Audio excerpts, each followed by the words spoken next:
అంటే మన దేశంలో వచ్చినటువంటి ఒక ముఖ్యమైన మార్పు ఏంటంటే 1991 తర్వాత పివి నరసింహారావు ప్రభుత్వ కాలంలో భారతదేశంలో అనేక ఆర్థిక సంస్థలను ప్రవేశపెట్టారు. ప్రపంచవ్యాప్తంగా ఆర్థిక సంస్కరణలు వచ్చినవి, మార్పులు వచ్చినవి. భారతదేశంలో కూడా ఆర్థిక సంస్కరణలు ప్రవేశపెట్టారు. ఈ ఆర్థిక సంస్కరణలు ప్రవేశపెట్టే సందర్భంలో పివి నరసింహారావు లుక్ ఈస్ట్ పాలసీని ప్రవేశపెట్టింది. లుక్ ఈస్ట్ అంటే తూర్పు వైపు చూడండి. తూర్పు వైపు చూడండి అంటే ఎవరిని కోరుతున్నారు? పశ్చిమ దేశాల వాళ్ళకి చెప్తున్నారు. ఏమని? మా దేశాల వైపు చూడండి అంటే భారతదేశం వైపు రండి, పెట్టుబడులు పెట్టండి, పరిశ్రమలు స్థాపించండి, లాభాలు సంపాదించుకోండి, మా దేశ ఆర్థిక వ్యవస్థ అభివృద్ధి కోసం తోడ్పడండి, మీరు వచ్చినట్లయితే మేము అన్ని రకాల సౌకర్యాలు కల్పిస్తామని చెప్పి లుక్ ఈస్ట్ పాలసీని పివి నరసింహారావు ప్రభుత్వం ప్రవేశపెట్టింది. ప్రవేశపెట్టినప్పుడు ప్రపంచవ్యాప్తంగా భారత సంతతికి సంబంధించిన వాళ్ళు ఇవాళ అనేక దేశాలలో ఒక గొప్ప ఆర్థికపరమైనటువంటి పొజిషన్లో ఉన్నారు. నేను అందరూ ఈ గేమ్స్, స్పోర్ట్స్ వరల్డ్ వైడ్గా ప్రపంచ కప్లు ఇవన్నీ జరిగేటప్పుడు చూస్తుంటారు. ఆదిదాస్ కంపెనీ, ఆదిదాస్ షూ లేకపోతే ఇవన్నీ ఉంటాయి. ఇది భారత సంతతికి సంబంధించినటువంటి వాడిది. yahoo.com అని ఫస్ట్ ఎస్టాబ్లిష్ చేసినటువంటి వాడు భారతీయ సంతతికి చెందినటువంటి వాడు. ఇవాళ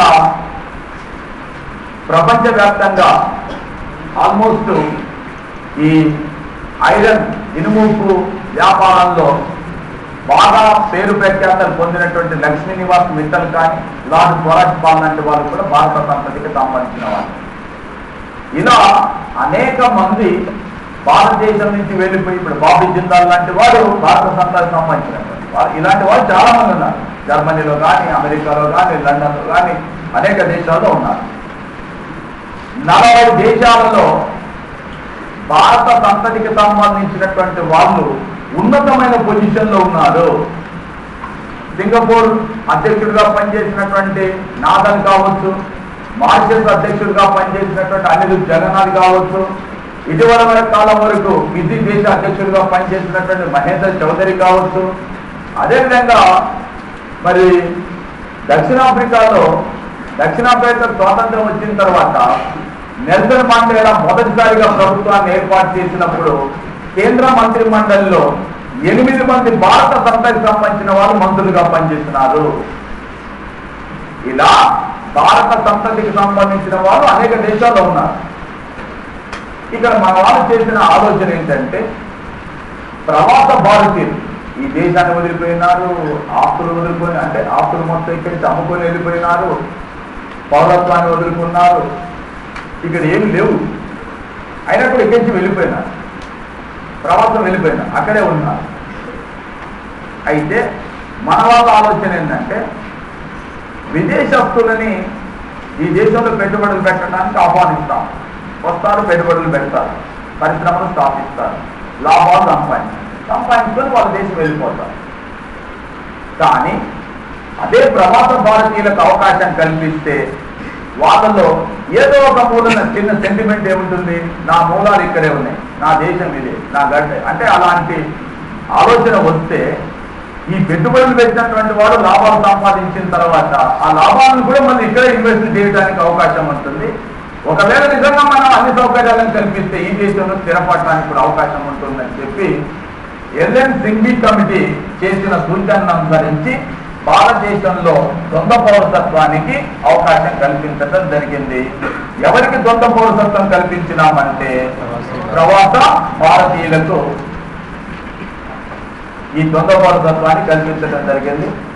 16 దేశాల్లో నివసిస్తున్నటువంటి ప్రవాస భారతీయులు ఎవరైతే ఉన్నారో వారికి ఈ సొంత పౌరసత్వాన్ని అవకాశం కల్పించడం జరిగింది. అయితే ప్రారంభంలో ఈ పౌరసత్వాన్ని కల్పించేటప్పుడు దీంట్లో కొన్ని నియమాలు ఉన్నాయి. ఏమిటా నియమాలంటే ఒక వ్యక్తి ప్రవాస భారతీయుడు ఎవరైనా కూడా భారత పౌరసత్వాన్ని పొందాలంటే ఆ వ్యక్తికి సంబంధించిన వెనుకటి 3 తరాలలో ఏ అనేవాడు ఈ దేశ పౌరసత్వాన్ని పొందాలనుకుంటారు ప్రవాస భారతీయులు. ఇతనికి సంబంధించిన జనరేషన్స్ ఏవైతున్నాయో ఈ 3 జనరేషన్స్లో ఐదర్ తల్లి వైపు నుండి కానీ లేక తండ్రి వైపు నుండి కానీ ఈ 3 తరాలలో కూడా ఎవరైనా ఒకరు ఏదైనా ఒక సమయంలో భారత పాస్పోర్టుని కలిగి ఉన్నట్లయితే, భారత పాస్పోర్ట్ ఎవరికి ఇస్తాము? భారత పౌరులకి. భారత పాస్పోర్టును కలిగి ఉన్నట్లయితే వారికి ఆ ప్రవాస భారతీయ సంతతికి సంబంధించిన వాళ్ళకి భారతదేశంలో పౌరసత్వాన్ని ప్రసాదిస్తాము. ఏం చెప్పినాము? వెనకటి 3 తరాలకు చెందిన, ఎటువైపు నుంచి? ఐదర్ ఫాదర్ వైపు నుంచి కానీ మదర్ వైపు నుంచి, ఎవరి వైపు నుంచి అయినా కూడా వెనకటి 3 తరాల్లో ఏ ఒక్కరైనా కూడా భారత పాస్పోర్టుని కలిగి ఉన్నట్లయితే వారికి భారతదేశ పౌరసత్వం ప్రసాదించారు, ద్వంద్వ పౌరసత్వాన్ని ప్రసాదించారు. ఓకే. రెండో విషయం ఏంటంటే ఈ వెనకటి 3 తరాలలో తల్లి వైపు నుంచి కానీ తండ్రి వైపు నుంచి కానీ ఏ ఒక్కరైనా ఒకవేళ పాకిస్తాన్ పాస్పోర్ట్ కానీ బంగ్లాదేశ్ పాస్పోర్ట్ కానీ కలిగి ఉన్నట్లయితే వాళ్ళకి ఎలిజిబిలిటీ లేదు, వాళ్ళకి ఈ దేశ పౌరసత్వాన్ని ఇవ్వరు. ఇది రెండో అంశం.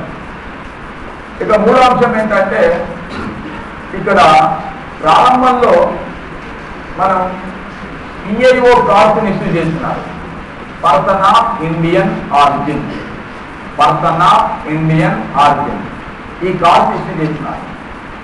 ఈ కార్డ్స్ ఇష్యూ చేసేటప్పుడు మేజర్లు అయితేనేమో 15,000, మైనర్లు అయితేనేమో 7,500 డిపాజిట్ చెల్లించి ఈ దేశ పౌరసత్వాన్ని స్వీకరించడానికి అర్హత కలిగి ఉంటారు. మేజర్లు అయితే 15,000, మైనర్లు అయితే 7,500 చెల్లించి ఈ PIO కార్డు పొందుతారు. ఈ PIO కార్డు పొందిన వాళ్ళు ఎవరైనా కూడా 15 సంవత్సరాల వరకు ఈ దేశంలో స్థిర నివాసాన్ని ఏర్పాటు చేసుకొని ఉండవచ్చును. 15 ఇయర్స్ వరకు, 15 ఇయర్స్ వరకు ఉండవచ్చు. ఈ 15 ఇయర్స్లో ప్రతి 6 నెలలకు ఒకసారి ఆ కార్డుని రెన్యువల్ చేయించుకోవాలి. PIO కార్డుని రెన్యువల్ చేయించుకోవాల్సి ఉంటుంది. అలా రెన్యువల్ చేయించుకున్నటువంటి వాళ్ళకు మాత్రమే ఇక్కడ నివసించడానికి అవకాశం ఉంటుంది. ఇది 99 తర్వాత స్లోగా ఈ కార్డుని ఇష్యూ చేసేటటువంటి అంశం తీసుకొచ్చినారు. 2002లో దీనికి చట్టబద్ధత కల్పించినారు. ఆ తర్వాత 2003లో తీసుకొచ్చినటువంటి మార్పు ఏంటంటే PIO కార్డు స్థానంలో OCI కార్డును ప్రవేశపెట్టినారు. Overseas citizens of India, overseas citizens of India అనేటటువంటి OCI కార్డు పద్ధతిని ప్రవేశపెట్టినారు. ఎప్పుడు? 2003లో. 2003లో ప్రవేశపెట్టినటువంటి అంశం ఎప్పుడు అమల్లోకి వచ్చింది? 2004లో. అంటే ఏ సంవత్సరం అమల్లోకి వచ్చిందంటే 2004లో అమల్లోకి రావడం జరిగింది. ఈ కార్డు యొక్క ఉద్దేశం ఏంటంటే $275 చెల్లించినటువంటి ఎవరైనా ఈ కార్డు పొందవచ్చు. No minus, no major. ఎవరైనా $275 పే చేయాలి. ఒకటి. ఇప్పుడు ఈ 15 సంవత్సరాలు లేదు, ఎంత కాలమైనను భారతదేశంలో స్థిర నివాసాన్ని ఏర్పాటు చేసుకొని ఉండవచ్చును. తర్వాత ప్రతి 6 నెలలకోసారి ఏదైతే రెన్యువల్ చేయించుకోవాలని చెప్పినామో ఇప్పుడు ఆ రెన్యువల్ చేయించుకోవాల్సినటువంటి అవసరం కూడా లేదు. OCI కార్డు వంతు పొందితే ఎప్పుడైనా ఈ భారతదేశం వచ్చి ఉండవచ్చును, ఎంతకాలమైనా ఉండవచ్చు. ఇది ఒక రకంగా చెప్పాలంటే అమెరికాలో గ్రీన్ కార్డు పొందిన వాళ్ళు ఉంటారు. గ్రీన్ కార్డు పొందిన వాడికి ఇతరులకు ఉన్న తేడా ఏంటంటే గ్రీన్ కార్డు పొందిన వాడికి వీసా అక్కర్లేదుగా, ఎప్పుడైనా వెళ్ళి వస్తుంది. అంటే ఇంత పర్మిషన్, ఇంతకాలం ఇప్పుడు వచ్చిపోతే అట్లేముండదు, ఎప్పుడైనా వచ్చి వెళ్ళడానికి అవకాశం ఉంటుంది. ఇప్పుడు OCI కార్డు పొందినటువంటి వ్యక్తి కూడా ఎప్పుడైనా భారతదేశం రావచ్చు, ఇక్కడ ఎంతకాలమైనా ఉండేటటువంటి అవకాశం కల్పిస్తారు. అయితే ఈ సందర్భంలో ఇంకొక చిన్న అంశం కూడా ఉంటుంది. ఏంటంటే ఈ మధ్యకాలంలో 2010లో భారత ప్రభుత్వం ఎన్ఆర్ఐలకు మన దేశంలో ఓటు హక్కును కల్పించింది. అది కూడా ఎన్ఆర్ఐలకు, నేను ఎన్ఆర్ఐలకు ప్రవాస భారతీయులకు తేడా తెలియక బయటకు వచ్చి మళ్ళీ అడుగుతున్నాను, సార్ ఓటు హక్కు అంటే వీళ్ళు కూడా వేస్తారా? వీళ్ళు కూడా ఎవరు వేసేది? ఎన్ఆర్ఐ అంటే ఎవరు? వాళ్ళు ఇండియన్సే, వాళ్ళు ఇక్కడ ప్రస్తుతం ఉన్నదండి. వీళ్ళకు 2010లో ఓటు హక్కును కల్పించినారు. దీని ప్రకారం ఇది 2011 నుంచి అమల్లోకి వచ్చింది. దీని ప్రకారం ప్రపంచంలో 2,50,00,000 మంది ఈ ఎన్ఆర్ఐలు విదేశాల్లో ఉన్నటువంటి వాళ్ళకు, చిన్నపిల్లలు కాదు, 2,50,00,000 మంది ఓటర్లు, వయోజనులైనటువంటి ఓటర్లకు ఓటు హక్కును వినియోగించుకునేటటువంటి అవకాశం లభించింది. ప్రవాస భారతీయులు ఎవరైతే ఉన్నారో, ఇప్పుడు మనం చెప్పుకున్నటువంటి ఓసీ కార్డ్స్ ఎవరైతే ఉన్నారో, వీళ్ళకి హక్కు ఉండదు. వీళ్ళకి అన్ని హక్కులు లభిస్తాయి ఎక్సెప్ట్ పొలిటికల్ రైట్స్. రాజకీయ హక్కులు ఉండవు. రాజకీయ హక్కులు అంటే ఓటు వేసే హక్కు, పోటీ చేసే హక్కు, పదవులను చేపట్టే హక్కు, విజ్ఞాపన హక్కు, విమర్శ హక్కు. ఈ 5 హక్కులు వాళ్ళకు ఉండవు. మరి వాళ్ళు కల్పించే హక్కులు ఏంటివి అంటే, ఈ దేశంలో ఎంతకాలమైనా స్థిర నివాసాన్ని ఏర్పాటు చేసుకొని ఉండవచ్చు, నెంబర్ 1. నెంబర్ 2, ఈ దేశంలో విద్యను అభ్యసించడానికి, వ్యాపార వాణిజ్యాలు నిర్వహించుకోవటానికి, ఆస్తిని సంపాదించడానికి, పరిశ్రమలు స్థాపించడానికి, పెట్టుబడులు పెట్టడానికి, ఇలాంటి అన్ని రకాలైనటువంటి ఆర్థిక పరమైన హక్కులు కల్పిస్తారు. ఎక్సెప్ట్ ఏముండదు, రాజకీయ హక్కులు మాత్రం ఉండదు. మీరు భారతదేశంలో విద్య చాలా చాలా తక్కువ నాణ్యమైన విద్య లభిస్తుంది మన దేశం. మీరు వైద్య విద్య ఉందనుకోండి, ప్రపంచంలో ఈ బెస్ట్ సర్జన్స్ ఇద్దరే, ఐదర్ ఇండియన్ ఆర్ చైనీస్. ఈ ప్రపంచంలో ఫేమస్ హాస్పిటల్స్ లో ఎక్కడికి వెళ్ళినా కూడా సర్జరీ చేయాలంటే ఆపరేషన్ చేయాలంటే ఈ 2 దేశాలకు సంబంధించినటువంటి వాళ్ళు ఉంటారు. మీకు బ్రిటన్, ఫ్రాన్స్, ఈ దేశాలలో డాక్టర్లు వారి జీవితకాలంలో ఒక 10-15 ఆపరేషన్ చేస్తే వారు చాలా గొప్ప డాక్టర్. మన వాళ్ళు ఒక నెల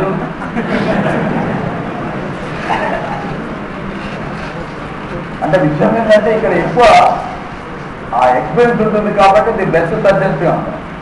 ఇంకొకటి కూడా ఉంది, అమెరికాలో ఒక వ్యక్తి డాక్టర్ కావాలంటే ప్రభుత్వం చేసే ఖర్చు 2.5 కోట్లు.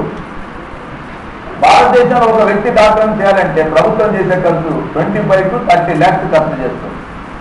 నువ్వు హౌస్ సర్జన్ కావచ్చు, ఇంక ఏ రూపంలో కావచ్చు, కానీ చేయాలంటే 25 నుంచి 30 లక్షలు ఖర్చు చేస్తే డాక్టర్.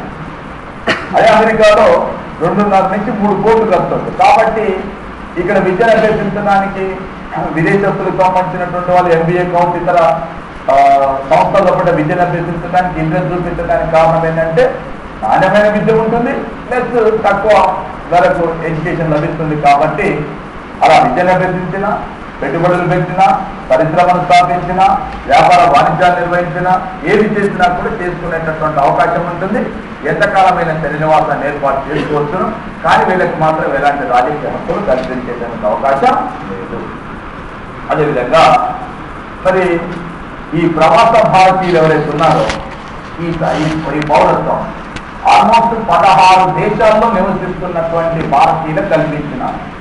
16 దేశాల్లో ఉండేటటువంటి వాళ్ళు. ఏ దేశాలు అంటే America, Britain, Australia, France, Greece, Canada, Portugal, England, Italy, అదేవిధంగా ఇజ్రాయిల్, స్వీడన్, తర్వాత నార్వే, ఇలా ఉంటుంది. అన్ని ల్యాండ్లు ఉంటాయి. Switzerland, New Zealand, Netherland, Ireland, Finland, ఈ ల్యాండ్లన్నీ కూడా మొత్తం 16 దేశాల్లో నివసిస్తున్నటువంటి ప్రవాస భారతీయులకు మనం ఈ రకమైనటువంటి ద్వంద్వ పౌరసత్వం. అయితే ద్వంద్వ పౌరసత్వాన్ని కల్పించేటప్పుడు కూడా మిగతా వాళ్ళకి ఎందుకు కల్పించలేదు, ఇక్కడ వాళ్ళకి ఎందుకు కల్పించినామంటే ఎప్పుడైనా గుర్తుంచుకోండి, మన దేశస్తులకు ఆ దేశంలో పౌరసత్వాన్ని కల్పించేటప్పుడు ఏమైనా నియమ నిబంధనల్లో పడ్డ ప్రత్యేకమైన ఆంక్షలు ఉంటే మనం కల్పిస్తాం, మన దేశంలో కూడా కల్పిస్తాం. ఇప్పుడు ఇండోనేషియా లాంటి దేశంలో ఉందండి, గతంలో పౌరసత్వం పొందాం, కానీ ఇప్పుడు భారతీయులు అక్కడికి పౌరసత్వం పోతే తల్లికి బయటికి వెళ్ళగొడుతున్నాం. దీనికి చాలా కారణాలు ఉన్నాయి. కాబట్టి అలాంటి పరిస్థితులు వచ్చినప్పుడు భారతదేశం కూడా అలాగే స్పందిస్తుంది. ఓకే, తర్వాత మహాత్మా గాంధీ తన సన్నిహిత మిత్రుడైన పీర్ మహమ్మద్ కేసు గురించి వాదించడం కోసం దక్షిణాఫ్రికాకు వెళ్ళి 7 సంవత్సరాలు దక్షిణాఫ్రికాలో ఉండి భారతదేశం తిరిగి వచ్చిన రోజైనటువంటి జనవరి 9వ తేదీని మన దేశంలో ప్రవాస భారతీయ దివస్ గా జరుపుతున్నారు. 2003 నుంచి ఈ ప్రవాస భారతీయ దివస్ జరుపుతున్నాము. ఇప్పటి వరకు 11 సార్లు ప్రవాస భారతీయ దివస్ని జరపడం జరిగింది. ఇది భారతదేశం యొక్క పౌరసత్వానికి సంబంధించినటువంటి అంశాలు. ఇందులో మీరు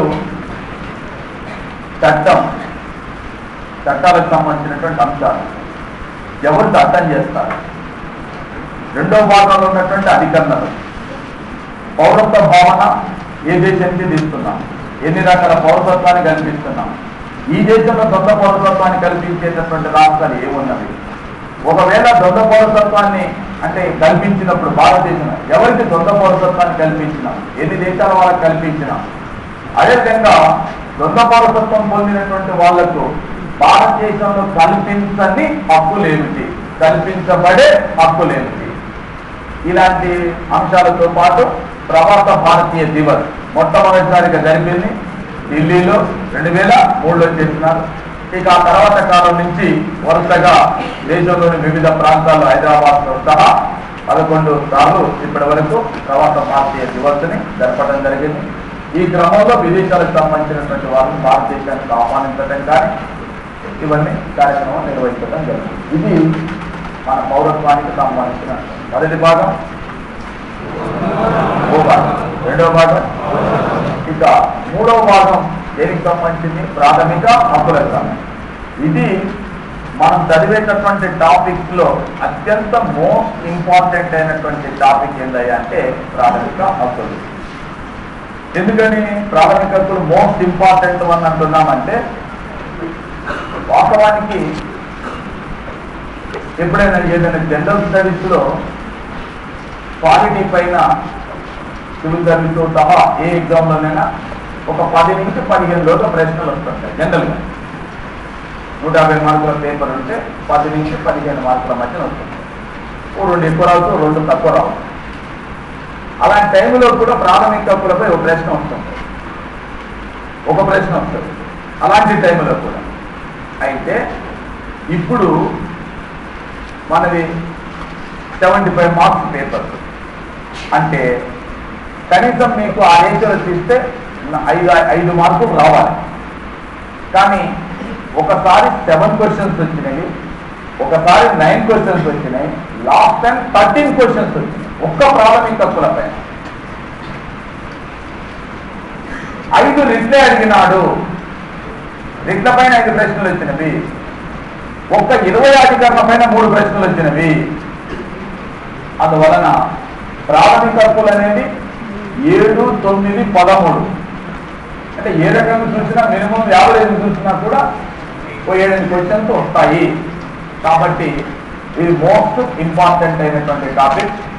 ఆ ప్రాథమిక హక్కులకు సంబంధించిన టాపిక్ చర్చించేటప్పుడు కూడా ఏదో సింపుల్ గా ఈ అధికారులు ఈ హక్కులు ఉన్నాయి దాంట్లో నేను చెప్పడం కాదు. చెప్తే 2 రోజులు 3 రోజులు అయిపోతుంది, సింపుల్గా అయిపోతుంది కానీ మార్పులు రావు. ఓకే, అన్ని కోణాల నుంచి, అన్ని కోణాలు అంటున్నాను, ఆల్మోస్ట్ ఆల్ ప్రాథమిక హక్కులకు సంబంధించిన ప్రతి కోణం, ప్రాథమిక హక్కుల చరిత్ర ఏమిటి, ప్రాథమిక హక్కులు రాజ్యాంగంలో ఉన్న ప్రాథమిక హక్కులు వాటి అధికరణలు, ప్రాథమిక హక్కుల అమలు తీరు, అమలు సందర్భంగా వచ్చిన సమస్యలు, ప్రాథమిక హక్కుల సమస్యల పరిష్కార మార్గాలు, ఆ పరిష్కార మార్గాలలో కూడా రాజ్యాంగంలో చేసిన సవరణలు, at the same time supreme court ఇచ్చిన తీర్పులు. లాస్ట్ టైం సుప్రీంకోర్టు ఇచ్చిన తీర్పుల పైన 9 ప్రశ్నలు వచ్చినాయి. 9 questions only on supreme court judgement. అంటే ఒక వైపున రాజకీయ వ్యవస్థ, రాజకీయపరమైనటువంటి అంశాన్ని మాత్రమే కాకుండా న్యాయపరమైనటువంటి కోణం నుంచి కూడా ప్రశ్నలు ఎక్కువగా వస్తున్నాయి. అందుకోసమే ప్రాథమిక హక్కుల పైన సమగ్రమైనటువంటి ఆలోచన చేయాలంటే హక్కులకు సంబంధించినటువంటి చరిత్ర, తర్వాత హక్కులు, అమలు, సమస్యలు, పరిష్కార మార్గాలు. పరిష్కార మార్గాలు 2 ఉంటాయి. ఒకటి రాజ్యాంగ సవరణ, 2 సుప్రీంకోర్టు ఇచ్చిన తీర్పు. ఇన్ని కోణాల నుంచి ప్రశ్నించినప్పుడు, అంటే పరిశీలించినప్పుడు మాత్రమే ఏ ప్రశ్న వచ్చినా మనం చేయగలుగుతాము. పరిమితంగా చెప్పాలంటే చాలా పరిమితంగా చెప్పుకోవచ్చు. కానీ కేసులు వచ్చిన తర్వాత ఈ కేసులు ఎవరు అడిగినా ఇది వేస్ట్ కాదని చెప్పి క్లాసులలో తీసుకోవడం కాదు. ఎవరో అవలాగాడి ఇలాంటి ప్రశ్న ఎవరిస్తారు? నీకు ఇస్తాడా? ఇవ్వకూడదు. నువ్వు చెప్పలేదు కాబట్టి వాడు ఇవ్వకూడదా? క్లాసులలో ఇలా తీసుకున్నారు. ప్రశ్న పత్రం వచ్చిన తర్వాత తీసుకుంటూ వచ్చే లాభం ఏముంటుంది? నీ యొక్క అసమర్థతని సమర్థించుకోవడానికి ప్రయత్నం చేయటం కాదు. క్వశ్చన్ పేపర్స్ లో వాడు అడుగుతున్న మాట వాస్తవం. ఒక్కసారి కాదు కదా నీకు జరిగింది.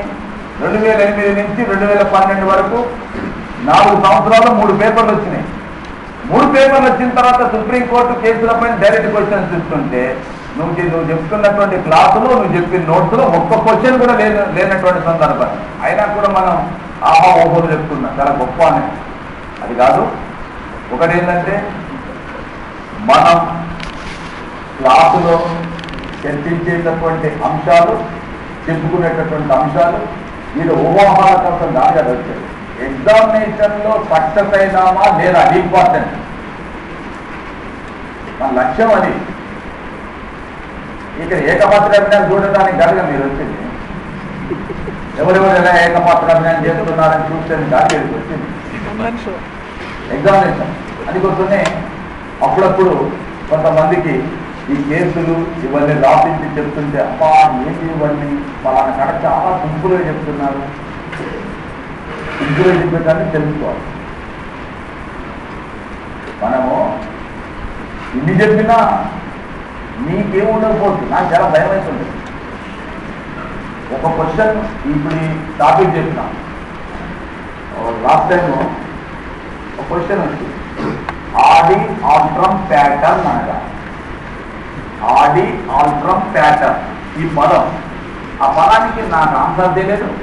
నేను నాకు చెప్పలేదు. క్లాసులో నోట్స్లో కూడా లేదు. ప్రాక్టీస్ పేపర్లో కీ పెట్టాను. అన్ని ప్రశ్నలు కీ పెట్టి దానికి కీ పెట్టలేదు. నాకు తెలియదు. మరి ఏం చేస్తాం?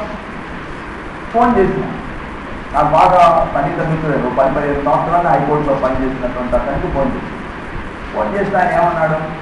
అన్నా దీని ఆన్సర్ నాకు కూడా తెలుస్తలేదే అని. నాకు కొద్దిగా అర్థం ఏంటంటే ఇది ఏదో కానీ లా పదం, లా భాషకు సంబంధించిన పదం అంటే ఒక్కటే తెలుసు. కానీ అతని పదం అర్థం కావాలి. 15 years నుంచి లా ప్రాక్టీస్ చేస్తున్న వారికి నాకు తెలుస్తలేదు ఏంటంటే అని వాళ్ళ సీనియర్ హైకోర్టులో 30 years నుంచి లా చేస్తున్నటువంటి 30 years ఇన్ ఇండస్ట్రీ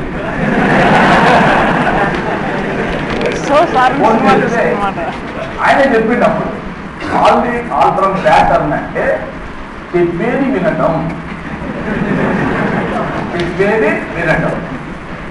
అప్పుడు ఆయన చెప్పింది ఏంటంటే ఇది లా పదం, అసలు పార్టీతో సంబంధం లేదు. లా పదం, లా పదం కూడా ఏం పదం? లాటిన్ భాషలో ఉన్న పదం. ఎవరు చేయలేదు వాళ్ళకి పదాన్ని. నేను ఆ పదం వచ్చినందుకు చాలా ఫీల్ అవుతుంటే వాళ్ళు సార్ ఏం సార్ భలే ఉన్నారు మీరు ఈ క్వశ్చన్స్ అన్నింటికి నేను 2-3 నోట్స్ వాళ్ళు అన్నీ చేసి నేను బుక్స్ తెచ్చుకున్నారు. ఒకటి అన్ని చక్కగా ఆన్సర్ పెట్టినారు.